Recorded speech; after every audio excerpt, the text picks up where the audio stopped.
출애굽기 14장 17절부터 보겠습니다. 17절에 내가 애굽 사람들의 마음을 강팍하게 할 것인즉 그들이 그 뒤를 따라 들어갈 것이라. 내가 바로와 그 모든 군대와 그 병거와 마병을 인하여 영광을 얻으리니 내가 바로와 그 병거와 마병으로 인하여 영광을 얻을 때야 애굽 사람들이 나를 여호와인 줄 알리라 하시더니, 여기에 이스라엘 사람들이 출애굽하는 과정인데, 그 홍해 바다에서 이제 그 모세가 지팡이를 들어서 그 바다가 갈라지는 장면입니다. 바다가 갈라지는 장면인데, 그 바다가 갈라져서 모세가 모든 백성을 그 바다 가운데로 지나게 해서 홍해를 건너는 과정입니다. 그런데 이 과정이 우리 지금의 시대를 이야기한다면 이 과정은 세례받는 과정입니다. 이스라엘 사람들이 이제 그 홍해 바다를 건너야 되는데 뒤에서는 이제 애굽의 군대들이 이거 우리가 괜히 지금 내보냈는구나 싶어가지고 그 후회를 하면서 그 이스라엘 사람들을 다시 잡아오려고 이제 뒤에는 쫓아옵니다. 그런데 이스라엘 사람들은 갈라진 그 바다를 통행을 하고, 사람들은 그 뒤에 쫓아오는데 그 불기둥이 앞을 가로막은 거예요. 앞을 가로막고 이제 밤새도록 이스라엘 사람들이 거의 다 건너갈 때쯤 돼가지고 이제 그 불기둥을 이제 치운 거죠. 그러니까 애굽 사람들이 좋다고 이제 달려들어서 바다에 전부 다 뛰어 들어갑니다. 다 뛰어 들어가고 그 이스라엘 사람들이 얼마 안 있어서 그 홍해 바다를 완전히 다 건넜을 때, 그때 모세가 지팡이를 다시 들어서 그 바닷물이 흐르도록 이제 그렇게 했습니다. 그러니까 흐르도록 했을 때 이집트 사람들이 거기서 한마디로 몰살을 해버렸죠. 그러한 것이 무엇인가 하면은 그 침례를 받는 뜻이 들어있는 거예요. 그러니까 그 뜻이 바로 어떤 뜻인가 하면은 이스라엘 사람들이 홍해 바다를 건너는 것은 일상생활에서 지었는 그 죄를 씻는다는 뜻은 있습니다. 그 뜻은 있는데 그게 근본적으로 죄를 해결하기 위한 침례가 아니다라는 겁니다. 이스라엘 사람들이 홍해 바다를 건너는 것은 예수님의 그 피로 인해서 그 죄를 사심을 받고 그 다음에 생활에서 짓는 그 죄, 그러니까 생활에서 짓는 죄는 지옥 가는 죄가 아닙니다. 생활에서 짓는 그 죄를 씻는 그 의미는 있습니다. 그 의미는 있지만은 그 의미가 어떤 의미인가 하면은 이제 내가 하나님의 말씀을 좀 잘 들어서 내가 신앙생활을 해야 되겠다라는 그러한 의미입니다. 그러니까 죄를 씻는다는 의미도 있겠지만은 그보다도 마음을 갖다가 하나님 편으로 완전히 돌리는 그러한 마음이 지금 현재 이스라엘 사람들이 홍해 바다를 건너는 것입니다. 요한복음에 한번 보겠습니다. 13장 1절부터 읽어볼게요. 유월절 전에 예수께서 자기가 세상을 떠나 아버지께로 돌아가실 때가 이런 줄 아시고 세상에 있는 자기 사람들을 사랑하시되 끝까지 사랑하시니라. 마귀가 벌써 시몬의 아들 가룟 유다의 마음에 예수를 팔려는 생각을 넣었더니 저녁 먹는 중에 예수는 아버지께서 모든 것을 자기 손에 맡기신 것과 또 자기가 하나님께로부터 오셨다가 하나님께로 돌아가실 것을 아시고 저녁 잡수시던 자리에서 일어나 겉옷을 벗고 수건을 가져다가 허리에 두르고 이에 대야에 물을 담아 제자들의 발을 씻기시고 그 두르신 수건으로 씻기시기를 시작하여 시몬 베드로에게 이르시되 가로되 주여 주께서 내 발을 씻기시나이까. 예수께서 대답하여 가라사대 나의 하는 것을 내가 이제는 알지 못하나 이후에는 알리라. 베드로가 가로되 내 발을 절대로 씻기지 못하시리이다. 예수께서 대답하시되 내가 너를 씻기지 아니하면 내가 나와 상관이 없느니라. 시몬 베드로가 가로되 주여 내 발뿐 아니라 손과 머리도 씻겨 주옵소서. 예수께서 가라사대 이에 목욕한 자는 발밖에 씻을 필요가 없느니라. 온몸이 깨끗하니라. 너희가 깨끗하나 다는 아니니라 하시니 이는 자기를 팔자가 누구인지 아심이라. 그러므로 다는 깨끗이 아니하다 하시니라. 예수님이 이제 최후의 만찬이죠. 최후의 만찬 때 저녁을 먹으려고 했는데 예수님이 갑자기 일어나셔가지고 제자들의 발을 씻기는 겁니다. 그러니까 이 베드로가 하는 말이 아이고 주님이 내 발을 씻기시면 어떻게 합니까? 저는 주님 앞에 발을 내놓지는 않겠습니다 라고 이야기했습니다.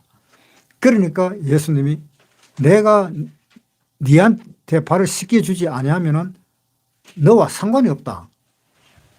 그런 이야기를 하니까 베드로가 있다가 이게 무슨 말인가 싶어서 깜짝 놀래갖고 그러면은 내 머리가 손이고 뭐 다 씻겨주십시오 라고 이야기하니까 예수님이 하시는 말씀이 이미 목욕한 자는 발밖에 씻길 필요가 없다. 이렇게 이야기를 했습니다. 이미 목욕한 자라 하는 말은 예수님의 피로 죄 용서를 받았다라는 뜻입니다. 그것이 목욕인 겁니다. 그래서 예수님의 피로 온몸의 그 죄를 씻어내었고 그 다음에 목욕하고 난 뒤에 이제 다시 사람들이 생활을 하는 중에 발이 더러워지고 그러는 것은 생활하는 중에 일어난 죄. 그것은 하나님은 물론 죄는 죄로 생각을 하지만 그것은 별로 크게 생각지 않는 죄입니다. 그거는 예수님이 그냥 씻어주면 돼요. 제일 처음에는 예수님이 십자가 못 박혀 죽어야 되지만 그 다음에 짓는 죄는 예수님이 그냥 씻어주면 되는 겁니다. 그래서 베드로가 하는 말이 내 발을 어떻게 씻기십니까? 하니까 예수님이 내가 네 발을 씻기지 않으면 네하고 내가 상관이 없다. 그러니까 그 말이 결국 무슨 말인가 하면 네가 지었는 그 죄를 예수님이 전부 다 없애줬지만은 그 다음에 예수님이 없애주고 난 뒤에 또다시 짓는 그 죄, 또다시 짓는 그 죄는 역시 예수님이 씻겨줘야 된다라는 이야기입니다. 그래서 또다시 짓는 그 죄를 예수님이 씻어주지 않으면 네하고 나하고는 아무 상관이 없다는 그런 이야기입니다. 그러니까 그게 무슨 이야기인가 하면은 요한 1서에 한번 보겠습니다. 1장 6절.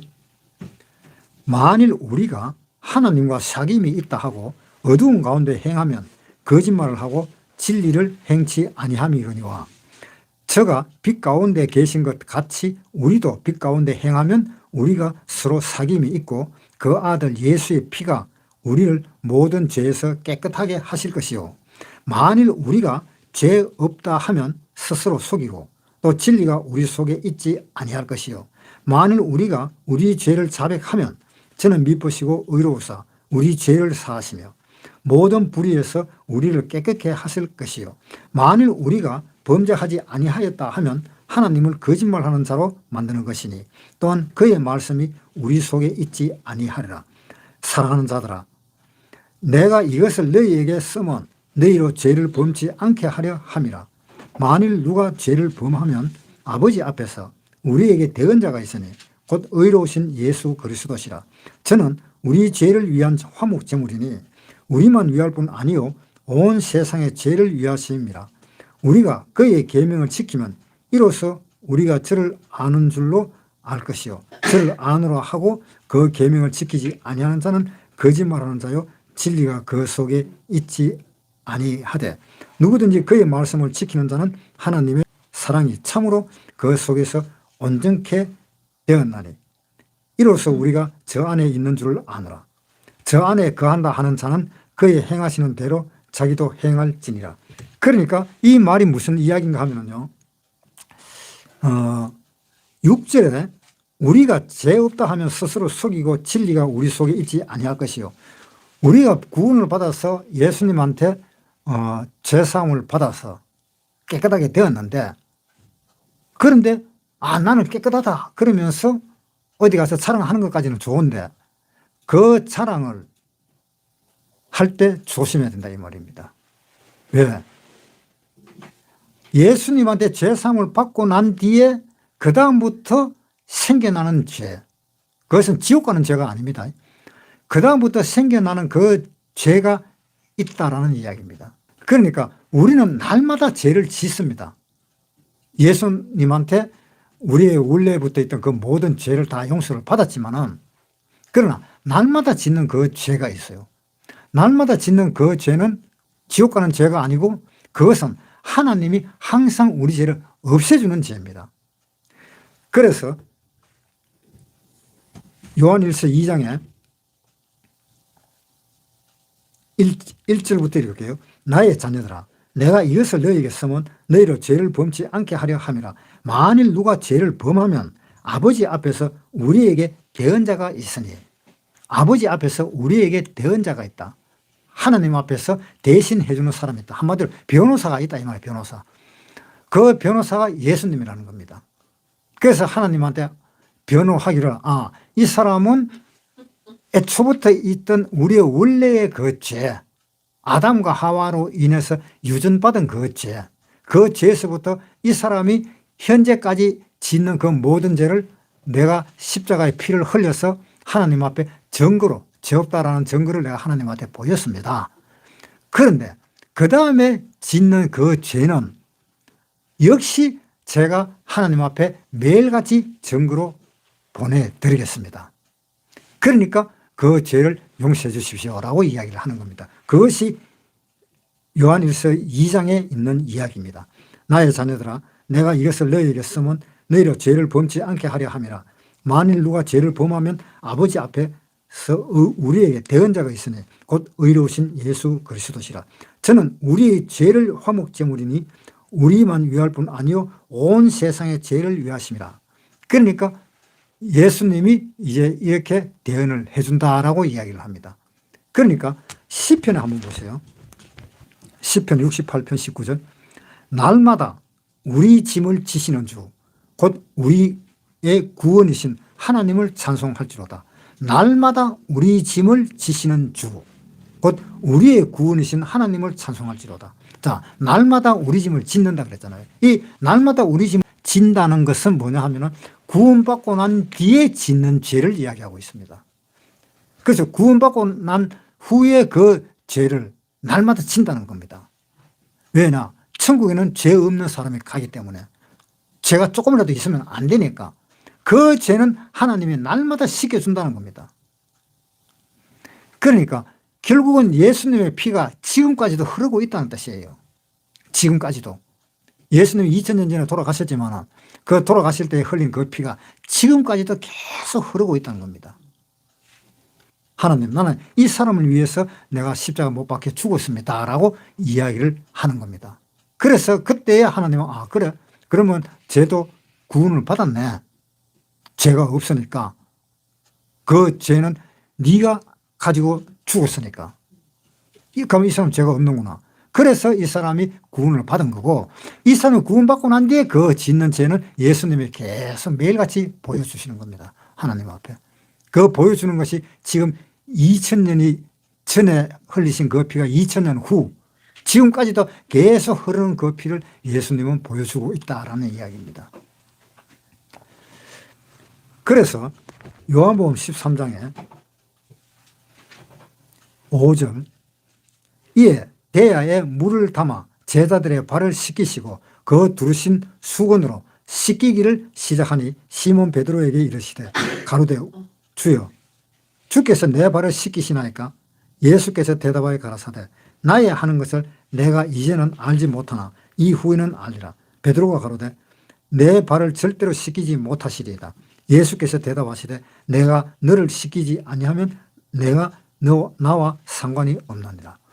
그러니까 여기에서도 예수님이 베드로의 발을 씻기는데 하는 말이 왜 발을 씻겨주십니까? 라고 이야기하면서 그렇다면 내 손과 내 머리와 다 목욕을 시켜주십시오 라고 이야기했는데 예수님은 이미 목욕한 자는이라고 이야기했습니다.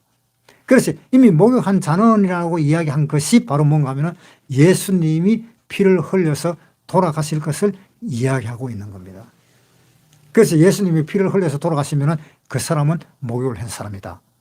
그런데 목욕하고 난 뒤에 그 다음에 바깥에 나가면 역시 바깥에 그 죄가 묻어드니까 그 먼지가 묻어드니까 그것을 매일같이 씻어야 된다라는 그런 이야기입니다. 그래서 우리가 보통 보면 교회에서 그렇습니다. 예수님이 제자들의 발을 씻겼었을 때 서로 사랑하라. 그런 의미에서 예수님은 몸소 실천해 보이셨다라고 이야기를 합니다. 물론 그 말도 맞습니다. 몸소 실천을 보인 것은 그 말도 맞지만 그 원래의 뜻은 그것이 아니다 이겁니다. 원래의 뜻은 하나님이 네 죄를 완전히 용서해주고 그 다음에 용서해주고 난 뒤에 생활에서 그 짓는 죄가 있으니까 그래서 요한 1서에 하는 말대로 죄 없다 하면 스스로 속인다라는 이야기가 나오는 겁니다. 왜? 목욕을 하고 난 뒤에 짓는 그 죄도 있기 때문에 죄 없다 말은 그렇게 한 것이 아니다라는 이야기죠. 그렇지만은 우리는 말을 할 때에 구원받지 않은 사람한테 이야기할 때는 우리는 죄 없다라고 이야기를 합니다. 왜? 죄가 없다는 것은 예수님이 우리 죄를 용서해 줬기 때문에 죄가 없다. 그래서 내가 천국 가게 됐다 하는 그 이야기를 해주기 위해서 죄가 없다라는 것이지 방금 어떻게 하다가 주위 사람들하고 말이 섞여가지고 치고받고 싸워놓고 나는 죄 없다. 이렇게 말은 해서는 안 된다라는 그런 이야기입니다. 그런데 이 예수님이 제자들의 발을 씻기는 그 목적은 어디에 있는가 하면 우리의 구원과 관계되는 우리 신앙생활과 관계되는 그 의미에서 발을 씻겨준다는 것이지 있는 사람 없는 사람 모든 사람을 다 발 씻겨주고 갖고 그렇게 하라는 행위가 아닌 겁니다. 왜? 예수님의 발 씻겨주는 것은 누구를 씻겨줍니까? 길 가는 사람, 옆집 사람 이런 사람을 발 씻겨주는 게 아니잖아요. 구원받은 그 제자들한테 발을 씻겨주는 거잖아요. 그러니까 그런데 이 보통 교회에서는 어떻게 생각하는가 하면 길 가는 사람이든 어떤 사람이든 자기 옆에 사람이든 서로 발을 씻겨주라. 그 말은 안 맞는 말입니다. 그 말은. 그래서 그 말은 안 맞는 말이고 발을 씻겨주는 것은 어떤 사람을 발을 씻겨주는가 하면은 구원받은 사람의 발을 씻겨준다는 것입니다. 그것이 형제가 서로 사랑한다는 이야기입니다. 그건 모르겠습니다. 보통 교회에서도 그냥 교회 나오면은 뭐 구원받았다라고도 인정을 하고 뭐 그러니까 형제들끼리 서로 발을 씻겨 주십시오라고 이렇게 이야기하면은 또 그 이야기가 맞아 들어갈지도 모르겠습니다. 그러나 원래의 그 뜻은 그것이 아니지요. 원래의 뜻은 확실하게 구원받았는 그 사람의 발을 씻겨주라 이런 뜻입니다. 출애굽기 다시 보겠습니다. 14장 17절 내가 애굽 사람들의 마음을 강팍하게 할 것인즉 그들이 그 뒤를 따라 들어갈 것이라. 내가 바로와 그 모든 군대와 그 병거와 마병을 인하여 영광을 얻으리니 내가 바로와 그 병거와 마병으로 인하여 영광을 얻을 때에야 애굽 사람들이 나를 여호와인 줄 알리라 하시더니. 그런데 여기에서 이스라엘 사람들이 이제 애굽을 탈출을 해서 홍해바다를 건넙니다. 홍해바다는 어떤 사람이 건너죠? 홍해바다는 구원받은 사람들, 예수님의 피로 죄사함을 받은 사람들, 그 사람들이 애굽을 탈출하잖아요. 그 사람들이 애굽을 탈출할 때 탈출하다가 보니까 그 홍해바다 거기에서 막혀버렸잖아요. 그러니까 일단 구원받고 나온 겁니다. 이스라엘 사람들이. 일단 구원받고 나와서 이제 홍해바다를 건너는 겁니다. 구원은 언제 받았냐? 예수님의 피로 문인방과 문설주의 피를 발랐을 때, 그때 하나님이 그냥 지나갔을 때, 그때 구원받은 거잖아요. 그때 구원받고 이제 날이 새어서 도망을 가다가 보니까는 그 홍해바다 앞까지 도망을 가본 거예요. 그 홍해바다 앞에서 이제 죽을 지경이지요. 뒤에 이집트 사람들은 쫓아오고 말 타고 전차 타고 막 달리고, 이스라엘 사람들 200만 명이나 되는 그 이스라엘 사람들은 바닷가에 두 서가지고 어떻게 할 줄도 모르고, 그럴 때에 모세가 그 지팡이로 바다를 향해 폈을 때, 그때 바다가 이제 갈라진 겁니다. 그래서 바다가 갈라질 때 그때에 이제 이스라엘 사람들이 건너가는 거죠. 그것이 침례라고 이야기했습니다. 그 침례에 어떤 사람이 침례를 받아야 됩니까? 구원받은 사람이 침례를 받는 거잖아요. 구원받은 사람이 침례를 받는데 그 뒤에 애굽의 그 장군들이고 그 군인들이 막 뛰어 들어온 겁니다. 그 사람들은 구원받은 사람이 아니잖아요. 구원받은 사람이 아닌데 그 침례 받으러 뛰어 들어가는 그 자체는 잘못된 거잖아요. 그래서 그 침례가 끝났을 때 이스라엘 사람들은 살고 애굽 사람들은 전부 다 물에 몰살돼 버리잖아요. 그러니까 그걸 보고 우리는 뭘 생각을 해야 됩니까? 아, 침례 이거 세례 함부로 받을 게 못 된다라는 계산입니다. 함부로 멋대로 받다가는 그렇게 된다 이런 이야기입니다. 다른 사람들이 침례를 받을 때 나도 기가 구원 안 받은 사람이 나도 기가 침례를 받으면 죽는다, 그러한 말은 아니고, 구약시대 때 침례 받을 때 죽었다라는 그 말은 그 사람이 지옥 가게 된다 이런 이야기입니다. 그 숨을 거두어서 그냥 팔팔하게 살았던 사람이 침례 받으니까 그냥 그대로 쭉 뻗어가 죽었다, 그러한 이야기가 아니고, 구원받은 사람들이 침례를 받는 그것을 보고 구원받지 않은 사람이 나도 침례를 받아야 되겠다, 그래서 자기도 침례를 받아봐야 결국은 지옥으로 간다는 뜻입니다. 그런 뜻이에요. 그러니까 침례는 구원받은 사람이 침례를 받는 거다. 구원받지 않은 사람이 침례를 받아봐야 그 사람은 결국은 지옥으로 들어간다. 예수님이 행하는 그 모든 일 중에는 어떤 행위가 있을지라도 그 행위가 있는 거기에는 꼭 선과 악이 갈라지게 되어 있어요. 그러니까 선이라 하는 말은 하나님 편이고 악이라 하는 말은 마귀의 편이니까 하나님이 말하는 그 말에도 선과 악은 갈리게 되어 있어요. 그러니까 예수님이 이 세상에 오심으로 인해서 예수님으로 인해서 천국 가는 사람이 있고 예수님으로 인해서 지옥 가는 사람도 있어요. 그러니까 예수님으로 인해서 지옥 간다 하는 말이 좀 이상하다. 그 이상할 거 하나도 없어요. 왜? 예수를 안 믿으면 지옥 가잖아요. 예수를 믿으면 천국 가고. 항상 예수님은 그 심판의 자리에 항상 서가 있다는 겁니다. 그러니까 지금 여기 그 예수님이 그 문설주나 문인방에 피를 바를 때 그때 예수님이 서가 계시는 겁니다. 서가 계시고 인방에 피를 바르지 않은 사람은 죽고 바르는 사람은 살고, 그래서 이스라엘 사람들은 탈출을 하는 거잖아요. 그래서 홍해 바다를 건널 때도 또 항상 예수님은 가운데 계시잖아요. 가운데 계시면서 문인방에 문설주에 피를 발랐는 사람은 들어가라, 그러면 산다, 그래 됐는데 구원받지 않은 사람이 들어가면은 예수님은 뭐라 그러는가? 너는 들어가면 죽는다. 그거잖아요. 이집트 사람들이 많이 군대들이 뛰어 들어갔지만 결국은 이스라엘 사람 한 사람을 죽이지를 못하고 자기네들이 다 죽어버리는 그 결과가 나오는 겁니다. 그래서 천국 가느냐 지옥 가느냐 그 문제도 예수님을 한가운데 두고 이야기하는 겁니다. 예수님을 한가운데 두고 예수님 믿으면 천국 가고 안 믿으면 지옥 가고, 구원받지 않은 사람은 예수님을 아무리 좋아해봐야, 예수님 좋아해봐야 그거는 짝사랑으로 끝나요. 그 예수님을 짝사랑하면 결국은 어디로 가야 돼요? 결국은 예수님하고 갈라지잖아요. 짝사랑이 성공하는 예가 거의 드물걸요. 제 인간 세상에서도 그럴 겁니다. 짝사랑이 아마 거의 드물 겁니다. 사랑으로 완전하게 이루어지기를.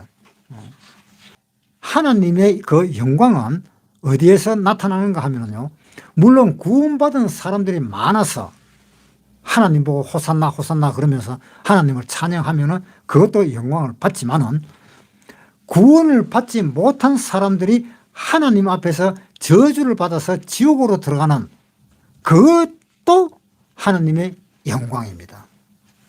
왜?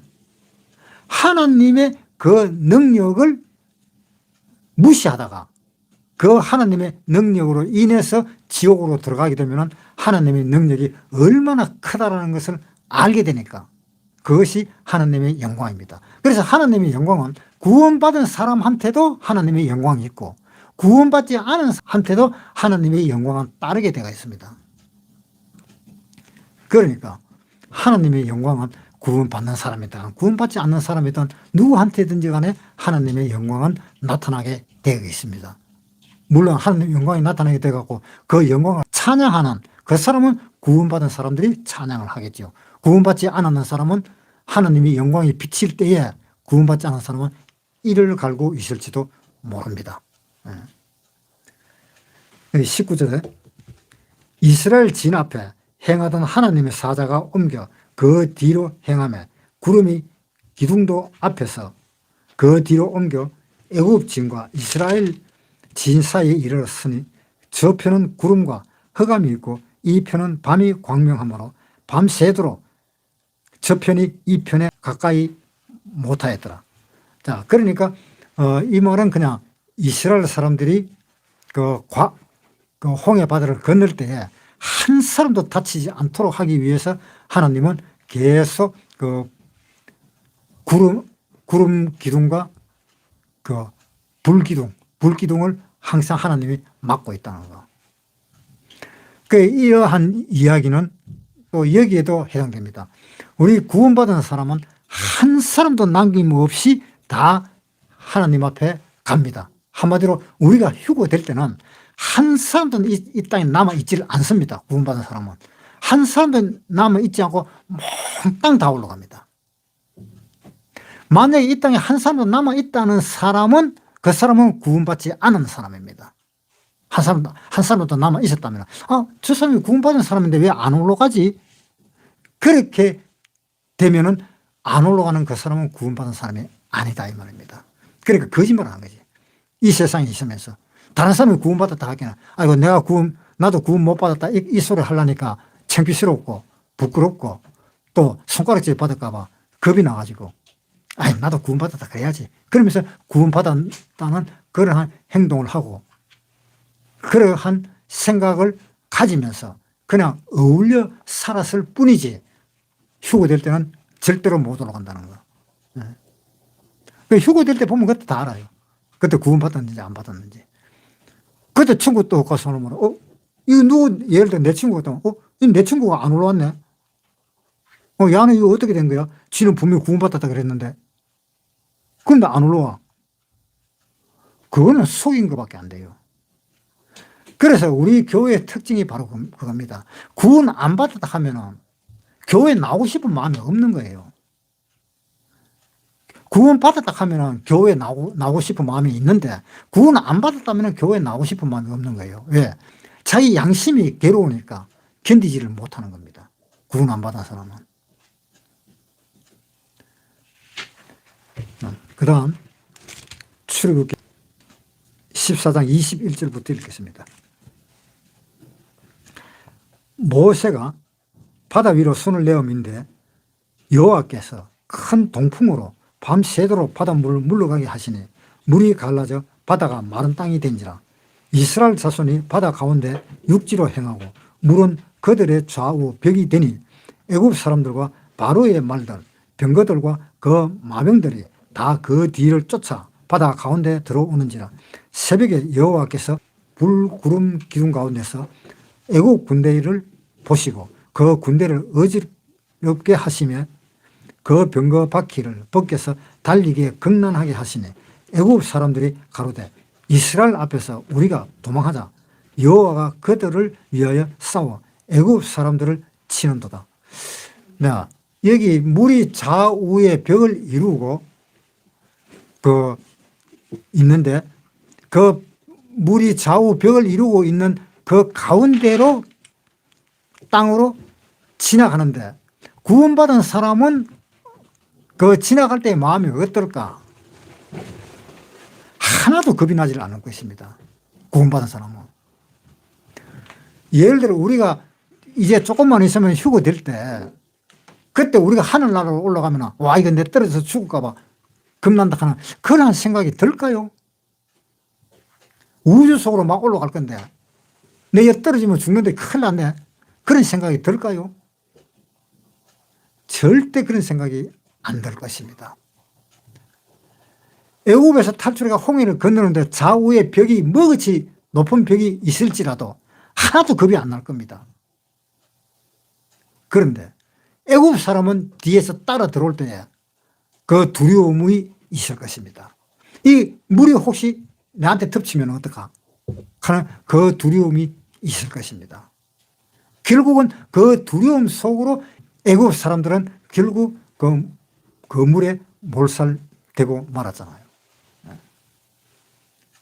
그러니까 그 믿음이라는 것이 바로 그것 때문에 더욱 믿음이 굳건하다라는 그런 이야기입니다.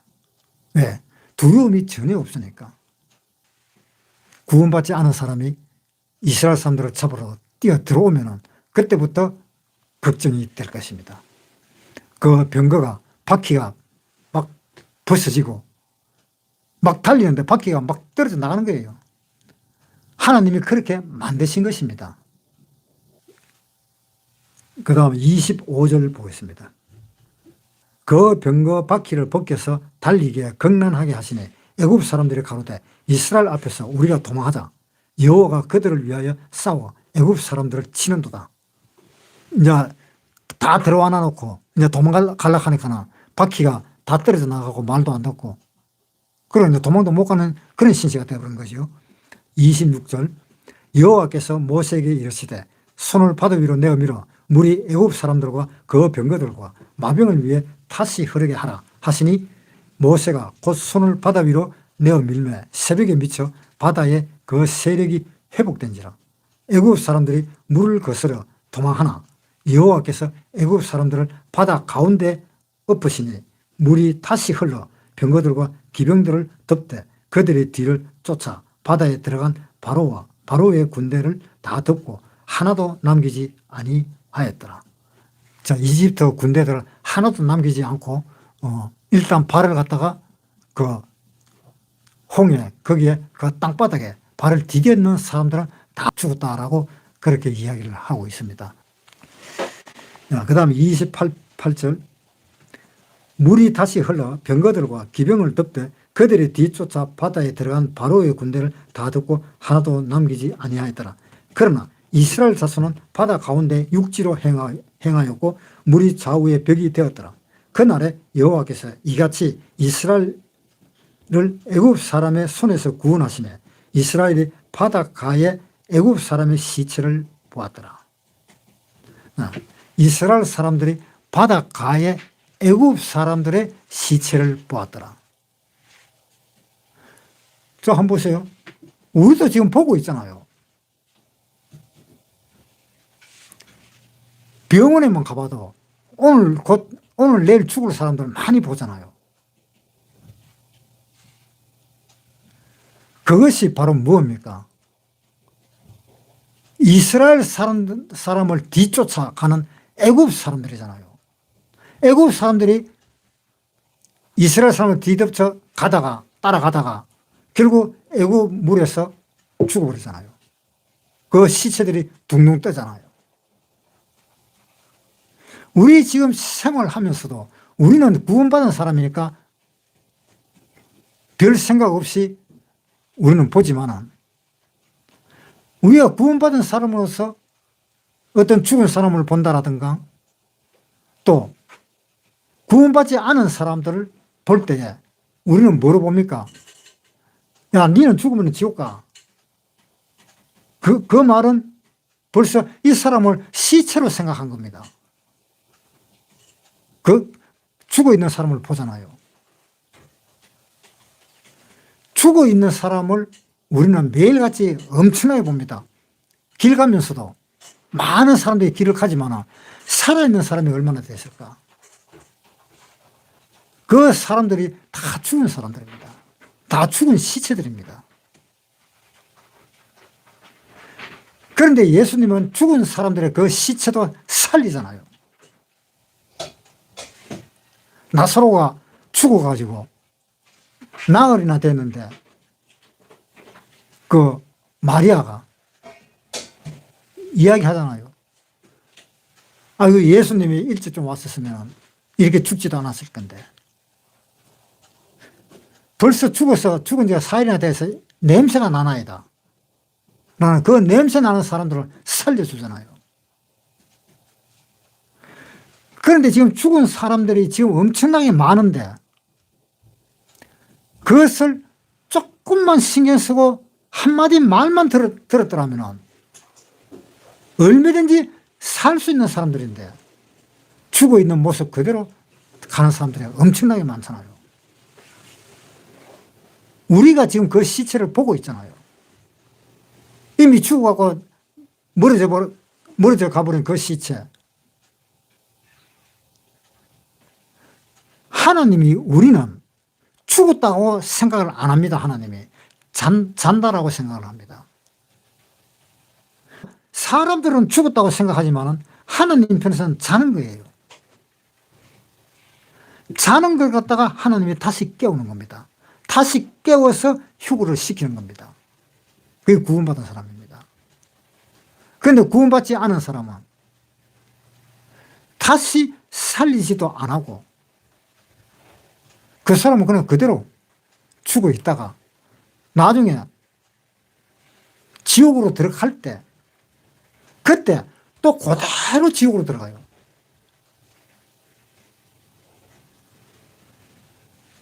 (29절) 보겠습니다. 그러나 이스라엘 자손은 바다 가운데 육지로 행하였고 물이 좌우에 벽이 되었더라. 그날에 여호와께서 이같이 이스라엘을 애굽 사람의 손에서 구원하시매 이스라엘이 바닷가에 애굽 사람의 시체를 보았더라. 이 시체는 지금도 우리가 보고 있다는 것을 생각을 하세요.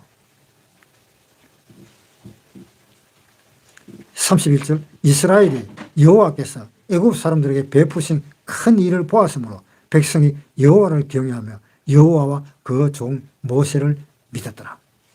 그 큰 일이 뭡니까?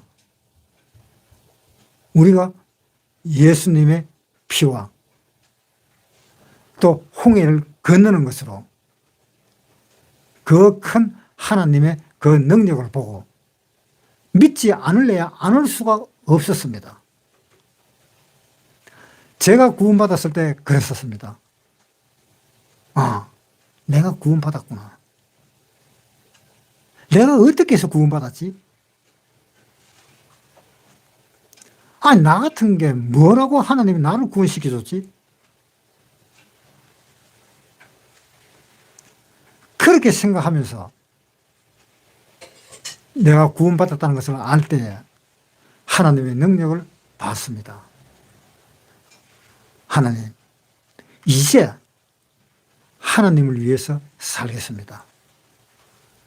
하나님이 약속하자 하는 말도 안 했는데 내가 내 입에서 내 마음에서 저절로 이제 하나님을 위해서 살겠습니다. 뭘 보고?